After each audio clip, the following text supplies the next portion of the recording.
Ya, lalu bagaimana Pemkot Tasikmalaya menyikapi kasus sekolah yang ditembok ini? Sudah terhubung bersama kami Sekretaris Daerah Pemkot Tasikmalaya Ivan Diksan.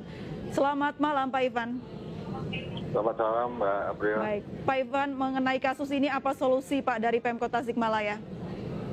Ya, jadi kami juga cukup terkejut Mbak ya. Jadi memang betul bahwa ada informasi dari akhir tahun kemarin bahwa ada masyarakat yang mengklaim lahan yang biasa dipakai akses jalan masuk untuk SD Tugu ini milik pribadi gitu. Nah kemudian juga kami sudah menugaskan Dinas Pendidikan untuk berkomunikasi sebenarnya terkait dengan itu. Nah cuman memang karena sekarang ternyata kondisinya sudah ditembok, barangkali kami akan mencarikan solusi karena memang akses yang baik untuk anak-anak didik itu ya lewat jalan yang ditembok ini, karena ini langsung menuju ke jalan yang besar gitu, sehingga lebih mudah dijangkau oleh anak-anak didik.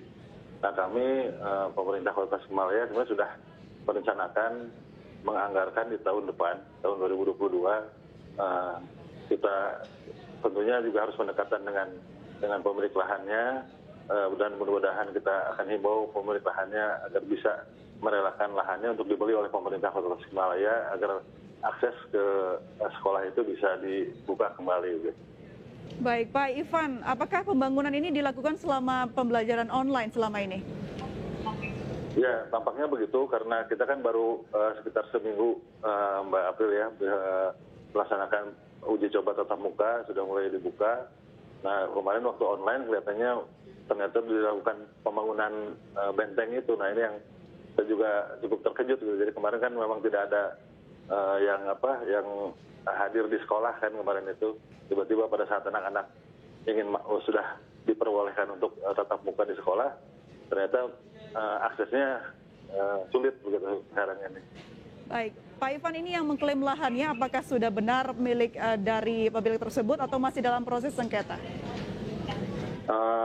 Ya kita juga menugaskan dari staf dari pemerintah Kota Tasikmalaya bagian aset untuk juga mengklarifikasi karena memang ini kan sudah lama Mbak, sekolah ini sudah puluhan tahun ada di sana dan selama ini memang tidak pernah ada yang mengklaim itu lahan milik pribadi. Anak-anak dan guru juga keluar masuk lewat jalan yang di depan itu.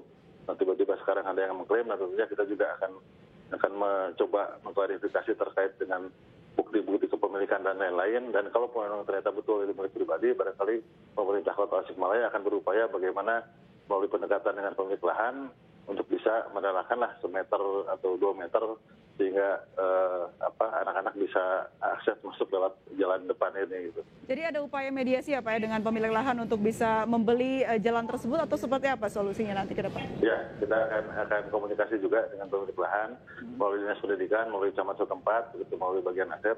Kita akan coba komunikasi sehingga kita bisa mendapatkan solusi yang terbaik baik untuk anak-anak didik, untuk sekolahnya juga untuk pemilik lahannya. Gitu. Komunikasinya ini seperti apa Pak? Minta lahan dibuka atau akan membeli lahan tersebut? Ya, sebenarnya kalau pemilik lahannya merelakan itu sangat baik gitu ya.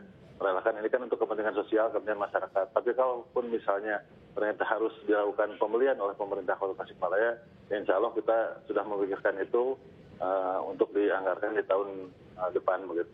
Baik, Pak Ivan, tadi yang menarik adalah Anda mengatakan bahwa pemilik lahan ini sudah memiliki lahan ini bertahun-tahun lamanya dan sudah memberikan akses begitu kepada anak-anak sekolah di sana. Apa yang menyebabkan akhirnya pemilik lahan ini membangun benteng ini, Pak?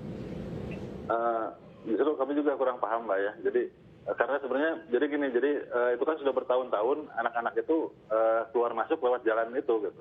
Jadi itu kan sehingga apalagi kita kan ini sejak kota berdiri itu kan sudah 2001 itu sudah akses anak-anak sekolah itu sudah lewat depan itu. Dan tiba-tiba mungkin apakah ada perubahan pemilik lahan atau lainnya, kami juga kurang paham, sedang kami telusuri, sehingga tiba-tiba ada sikap dari pemilik lahan untuk menutup itu. Nah ini yang barangkali kami sayangkan, tapi kami akan coba komunikasikan dengan para pemilik lahan. Komunikasi terakhir dengan pemilik lahan seperti apa Pak dan apa hasilnya?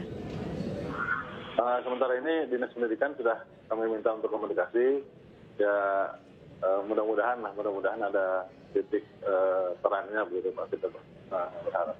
Jadi kami berharap sebenarnya karena kalau bisa itu ada akses jalannya diberikan dulu, jaminannya nanti pemerintah kalau memang itu harus dibeli begitu, nanti pemerintah akan menganggarkannya di tahun depan karena kita kan harus ada mekanisme penganggaran gitu. Masih ada sisa anggaran kapan tahun depan untuk bisa membeli lahan ini? Ya, artinya ini bisa jadi prioritas kami, Mbak. Karena ini kan kepentingan anak didik ya, kepentingan bagaimana pendidikan ini bisa berlangsung dengan baik, dengan berkualitas. Tentunya salah satunya juga infrastruktur yang harus mendukung, dan yang salah satunya yaitu jalan masuk. Gitu. Baik, terima kasih Pak Ivan Diksan, Sekda dari Pemkot Tasikmalaya sudah bergabung dan berbincang bersama kami. Selamat malam.